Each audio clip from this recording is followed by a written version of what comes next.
A neon vendetta burns with a cold, electric fire that no amount of digital rain can ever hope to put out.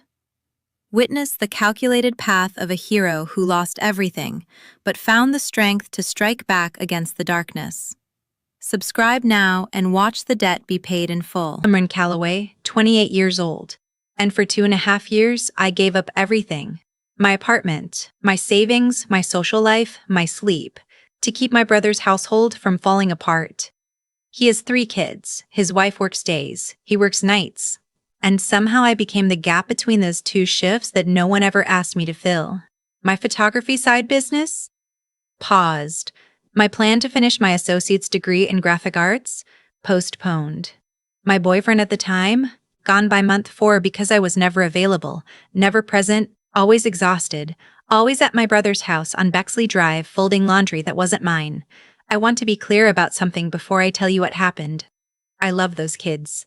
My nephew Cody is 11 and collects bottle caps and knows the Latin names of every dinosaur. My niece Fiona is 8 and draws these elaborate comic strips about a dog who becomes mayor of a city. And little Theo is 4 and calls me Juan because he can't say his R's yet, and every time he does it I want to cry. I love them.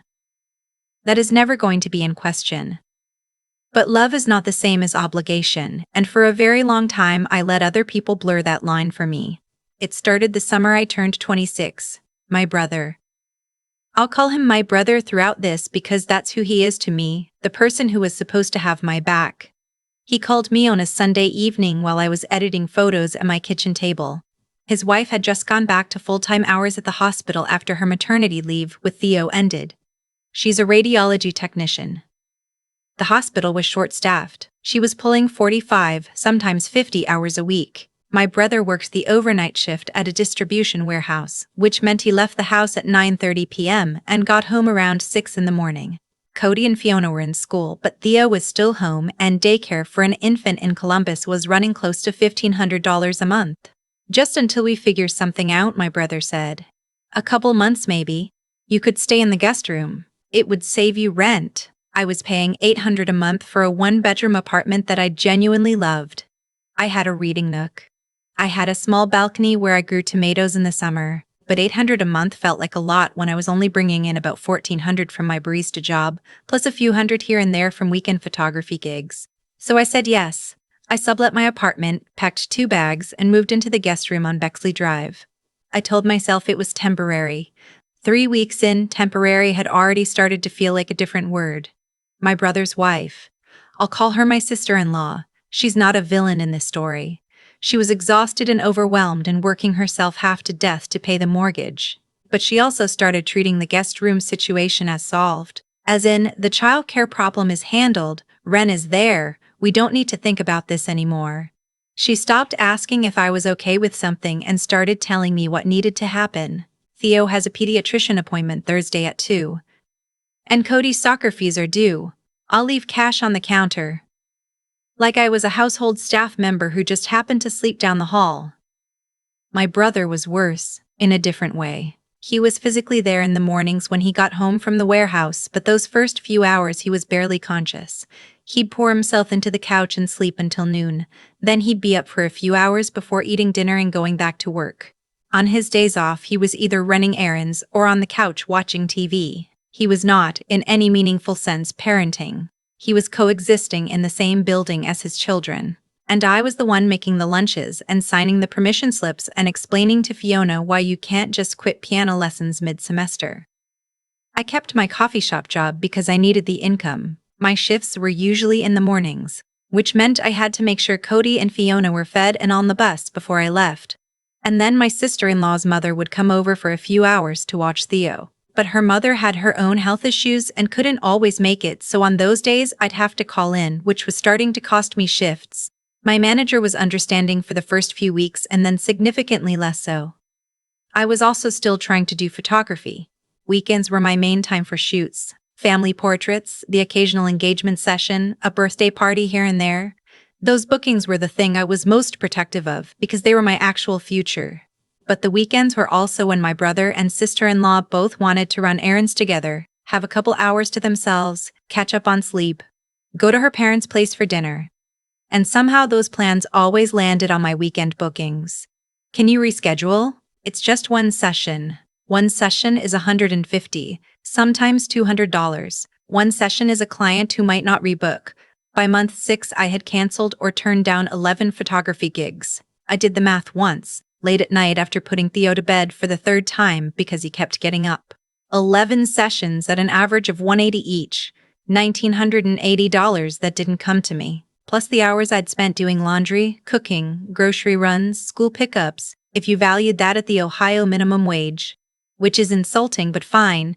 That was another $4,000 or so over 6 months that I provided for free to a household that was not mine. I never said any of this out loud. That's the thing I'm most embarrassed about now. I internalized all of it. I told myself I was helping family. I told myself my brother was stressed. I told myself the kids needed stability. And all of that was true. But none of it required me specifically to disappear. There was a night in February. Theo had a cold, the bad kind where he couldn't sleep flat. And I held him upright on the couch from midnight to 4 in the morning while my brother slept 20 feet away. I remember looking at my phone at 3:47 a.m. and seeing an email from an online photography course I'd bookmarked months ago. I'd never signed up. I told myself I would when things settled down. Sitting there with a sick toddler on my chest and no sleep coming, I understood for the first time that things were not going to settle down on their own. I was going to have to make them settle down. I called my best friend. I'll call her my friend, the next afternoon. She runs a small print shop downtown, and she's one of those people who will just say the thing directly. You are a live-in nanny who is not being paid and who is also being asked to emotionally support everyone in that house, she said. When are you leaving? I didn't have an answer. Not yet. The breaking point came in April. I had finally booked a spring weekend. 3 portrait sessions on a Saturday. 1 on Sunday. $460 if they all came through. I had told my brother and sister-in-law 2 weeks in advance. Put it on the whiteboard in the kitchen. Sent a text reminder. They said fine. Friday evening, my sister-in-law came home and told me her sister was coming from Cincinnati on Saturday and they were all going to the zoo. The whole family. So we need you to stay with Theo since Cody and Fiona are coming with us, and he's still too little for a full zoo day. I stared at her. I have shoots tomorrow, I told you both 2 weeks ago. Oh, can't you reschedule? You just do photos? You just do photos. You just do photos. I have thought about that sentence probably 400 times since then. You just do photos. Like it was a hobby I squeezed in when I wasn't doing the real work of keeping her house running. I did not reschedule. But I also didn't handle it well. I said fine in a tone that communicated it was very much not fine. And there was a tense 20 minutes in the kitchen where nobody said anything real. And then she went upstairs and I went to the guest room and sat on the edge of the bed and felt the particular exhaustion of someone who has been performing okayness for so long they've forgotten what actual okayness felt like. I texted my friend, I think I need to actually leave. She texted back immediately. I've been waiting for you to say that for 8 months. I started looking at apartments that weekend between sessions. Columbus had options in my price range if I went a little further out. Studios in Gahanna and Westerville starting around $900 a month. Not my old reading nook apartment, but mine. I started running numbers. If I kept the coffee shop job and landed even 2 photography sessions a month consistently, I could cover rent and utilities. If I got 3 or 4, I could start paying down the money I drained from savings covering my own expenses while living for free on Bexley Drive. Free had cost me about $6,000 in canceled income and out-of-pocket expenses over 2.5 years if I added everything together. I didn't tell my brother I was planning to leave. I knew how the conversation would go. He would look hurt. He would say the kids depended on me. He would ask what they were supposed to do. And I would feel guilty, and guilty. Wren had already proven she would do things she shouldn't do. I gave notice at the coffee shop and picked up more weekend photography bookings. I applied to lease a studio apartment in Gahanna, 550 square feet, ground floor, a little patio out back. Application went through the first week of May. I signed the lease 2 days later. Move-in was June 1st. I told my brother on a Thursday evening in mid-May, about 2 weeks before I was supposed to leave. The kids were in bed. My sister-in-law was at a late shift. I sat down across from him at the kitchen table and said I had something to tell him. His face, when I explained, went through several stages. Surprise, then something that looked like genuine hurt. Then, and this is the part I want you to understand, a kind of blankness that settled over him like a door closing. The kids need you here, he said. The kids need their parents, I said. I love them, but I'm not their parent. That's easy for you to say. You don't have anyone depending on you. That one landed. I felt it land. I let myself feel it for about 3 seconds, and then I said, I've been depended on for 2.5 years and I've been glad to do it, but I can't keep doing it at the cost of my own life. He didn't say anything else. He got up, refilled his coffee, and stood at the counter with his back to me. The conversation was over and we both knew it. My sister-in-law's reaction came the next morning. She didn't yell, which I'd expected. She was very quiet, very precise, which was somehow worse. You realize this puts us in an impossible position, she said. I can't cut my hours. We can't afford daycare for Theo. Your brother can't change his shift. Each statement delivered flat, like a fact. Like I was supposed to look at those facts and realize I had no choice but to stay. I don't know what you expect us to do. I expect you to figure it out, I said. The same way you would have if I'd never moved in. I spent the next 2 weeks preparing the kids as gently as I could. Cody figured it out before I said anything. He's sharp like that, always watching. He found me researching apartment stuff one afternoon and asked, "You're leaving, aren't you?" I told him yes, that I needed my own space, that I wasn't going anywhere in terms of being his aunt. He nodded and went back to his room, and I heard him shut the door quietly, which broke my heart in a way a slammed door wouldn't have. Fiona cried and then immediately tried to make me feel better by showing me her newest comic strip, which broke my heart in a completely different way. Theo was 4. He didn't really understand, just kept asking if I was going to miss him, and I told him every single time that yes, of course, always. I moved out June 1st. It took 3 trips in my car. My friend came and helped and bought us pizza after. I put my bed frame together wrong the first time and had to do it again, and I didn't care even a little because it was my bed frame in my apartment and I could do it as wrong as I wanted. I thought that was the end of it. I was so naive. 2 weeks after I moved out, I got a call from an unknown number on a Tuesday afternoon. I almost didn't pick up. It was a man's voice, calm and professional. He identified himself as a detective with the Columbus Division of Police. He said my name had come up in connection with a theft report. Could I come in to speak with him? The room tilted. I sat down on the floor of my little apartment and said, "A theft report from who?"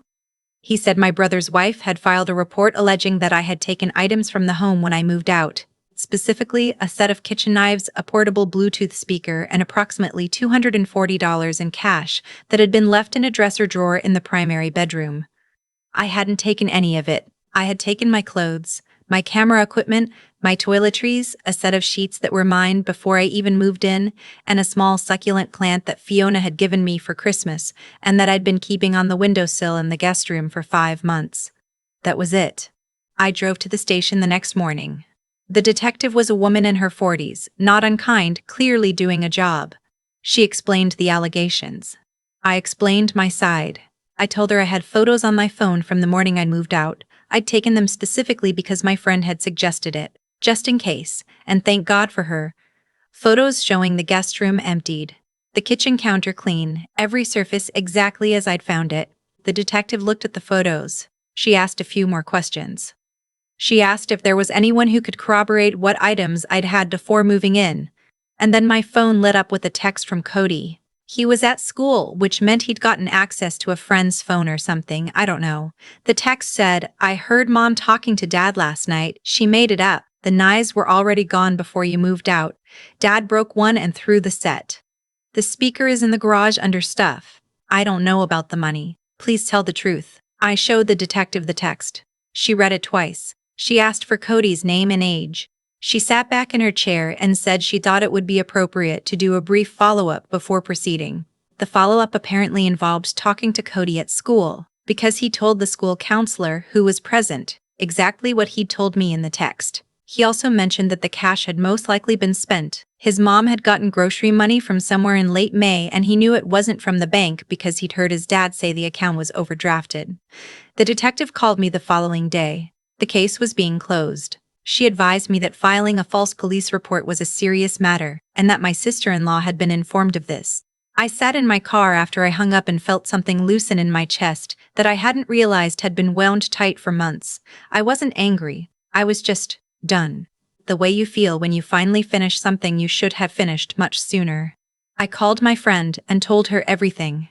She said exactly what I needed to hear, which was nothing much. Just, "I'm so glad that's over." Said with enough weight that I knew she meant more than the police situation. I reached out to Cody that evening. I texted his regular phone. By then he was home from school, and said simply, "Thank you. That was incredibly brave." He replied with a thumbs-up emoji, which is peak 11-year-old, and then after a minute sent, "You didn't do anything wrong." I knew that. I keep that text in a saved folder on my phone. In the weeks after, I heard things through Cody mostly. Sometimes through Fiona, who would call me on my sister-in-law's phone on weekend mornings when no one was paying attention. The household was struggling. My sister-in-law's mother stepped in more, though her health made that unsustainable. My brother looked into switching to a day shift, but the pay cut was significant. They found a subsidized daycare program for Theo through the county, which they could have found at any point in the past 2 years, but apparently hadn't looked into until they had no other choice, which I try not to think about too much. My brother and I didn't speak for almost 6 weeks after the police report. When he finally called, he didn't apologize for what his wife had done. He apologized for not defending me, which is different but still something. He said she had been panicking, that she'd acted out of desperation, that it was wrong. I said I knew it was wrong. I said I wasn't going to pretend it hadn't happened. We didn't resolve everything in one conversation. We won't. But the door is still open, and that matters more to me than I expected. My sister-in-law has not called or texted. I don't know if she will. I leave that with her. The kids I stay close to, always. I set up a standing pizza night every other Friday at my apartment. Cody and Fiona take the bus and I pick up Theo. We do a movie or a board game and I drive them home by 9. It's 2 hours of chaos and cracker crumbs on my couch, and Theo falling asleep in my lap during the third act. And it is, without question, the best part of my month. I enrolled in the online photography program I'd bookmarked on that February night at 3:47 a.m. I finished the first module in 3 weeks. I raised my session rates in July and booked out 6 weekends in advance. In September, a family I photographed at a park referred me to their neighbors, who referred me to someone else. And by October, I had a small but real waitlist for the first time. I'm not where I want to be yet. I still have months where I'm watching my account carefully and eating a lot of pasta, but I'm building something and it's mine, and nobody is going to call it just photos and expect me to put it down. Some people, when I tell them this story, focus on the false report. They want that to be the villain moment, the clear line. And it was bad. It was a genuinely terrible thing for her to do, and I don't minimize that, but for me the villain moment was much quieter. It was the evening I sat with a sick toddler at 4 in the morning and understood that I had agreed to disappear. Not because anyone held a gun to my head, but because I kept saying yes when I meant no, because I kept absorbing the costs and calling it love. Love is real. Love for those kids is one of the realest things I have. But love that requires you to stop existing as a person isn't love you owe anyone. That took me 2.5 years and a false police report to understand fully. I am 28 years old. I have a patio where I'm trying again with tomatoes. I have a wait list. I have a nephew who sends me dinosaur facts over text at random intervals, and a niece who mailed me her latest comic strip, and a 4-year-old who still calls me one and runs to the door when I knock on Friday evenings. I am not free of all of it, but I am free enough to breathe. And some nights, when the apartment is quiet and I'm editing photos at my own kitchen table with nobody needing anything from me until I choose to offer it, free enough feels like exactly enough. If any part of this sounds familiar, if you are the person in your family who keeps saying yes when you mean no, who keeps absorbing costs and calling it love, I want you to know that leaving is not abandonment. Setting a limit is not brandonment. Setting a limit is not cruelty. You are allowed to build a life that includes you. Drop your story in the comments. I read everyone. And if this helped you even a little, hit like and subscribe. You won't believe how much lighter things can get once you stop carrying what was never yours to carry. I've thought a lot about cause and effect since all of this happened. Not in any cosmic or spiritual sense, just the plain mechanical kind. The kind where you look back at a chain of choices and you can see exactly where each one led. Good or bad, whether you meant it to or not. When I said yes that first Sunday evening, I set something in motion. I didn't know it then. I thought I was making a generous, temporary choice. But every yes after that one came a little easier, and every cost I absorbed got a little quieter inside me, and eventually, I had built a life for someone else so completely that I had nearly stopped existing inside my own. That's not anyone's fault but mine. My brother and his wife found a system that worked for them. I kept agreeing to be part of it. People rarely stop taking what's freely given. That's just how it goes. What I understand now is that integrity, real integrity, not the performative kind, is about being honest with yourself first. I kept telling myself I was fine. I kept calling it love and sacrifice and family. But I wasn't being honest. I was scared. Scared of the conflict, scared of their disappointment, scared of what it would mean to say out loud that I had needs too and they weren't being met. Honesty takes courage. And for 2.5 years, I chose comfort over courage. A smaller, slower kind of dishonesty, but dishonesty all the same. Cody is the one who keeps coming back to me when I think about this. 11 years old, texting me from a borrowed phone during school because he knew what was true and he wasn't going to let the wrong version stand. He didn't have the language for it probably, but he understood something deeply, that silence in the face of a lie is its own kind of participation. He chose not to participate. An 11-year-old had more clarity in that moment than I'd had in 2.5 years of adulthood. That's not a comfortable thing to sit with, but it's useful. The other thing I keep coming back to is the work itself. I spent so long telling myself the photography was the plan, the future, the thing I was building toward. And then I kept letting it be the first thing I cut when something else needed room. Your goals don't fail because the world is unfair. They fail because you keep deprioritizing them, one small decision at a time, until the distance between you and them feels so large that you stop believing you'll ever close it. The photography program I enrolled in after leaving, the clients on my waitlist, none of that happened because circumstances changed. It happened because I changed what I was willing to accept. That's the thing about resilience that nobody really tells you. It's not about surviving hard times. It's about being honest enough with yourself to admit when you are the reason things aren't working, and having the discipline to do something different even when the easier path is right there. Leaving was hard. Facing that detective was one of the worst mornings of my life. Sitting across from my brother at the kitchen table and watching his face close was painful in a way I still feel sometimes. But every hard thing I did after I stopped saying yes brought me closer to something real. I am not a cautionary tale. I refuse to be. I'm a person who figured something out later than I should have and is now, slowly, building the life she always meant to be building. Fiona's comic strips are on my refrigerator. Theo called me Juan on Friday, and it still makes me want to cry. The tomatoes on my patio are doing better than last year. You can love people completely and still have limits. Those two things are not in conflict. They never were.